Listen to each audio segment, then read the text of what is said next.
Do you know how sea stars reproduce?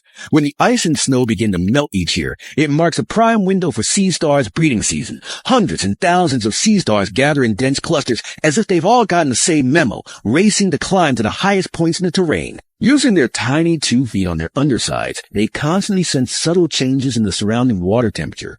Once conditions are just right, both males and females simultaneously begin releasing sperm and eggs from their reproductive organs located on their backs. This isn't about individual pairing. It's a massive collective gamble.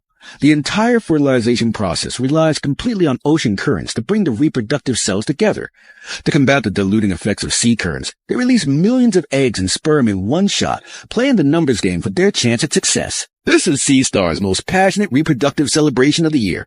But this party isn't just about sea stars continuing their lineage. It's also a rare feast in the eyes of other marine creatures. A toxic sea cucumber is first to crash this banquet. The sea apple, the ocean's filter-feeding artist, spreads its 10 feathery tentacles wide open. These tentacles are coated with mucus that acts like a net, capturing floating food particles in the water. All 10 tentacles work in perfect coordination, not wasting a single second, afraid of missing even one floating nutrition bomb. After all, it's not the only one competing for food at this buffet. Sea pens, usually hiding in their burrows, finally get their chance to strike. These are large, elongated coral organisms about 16 inches long, covered in brush-like fuzzy structures that also survive by filtering food from the water. Now they emerge from the seafloor, extending their hair-covered tentacles and frantically filtering seawater to capture as many scattered sea star eggs as possible. This isn't warfare or hunting. It's an ecological celebration where everyone earns their meal through skill.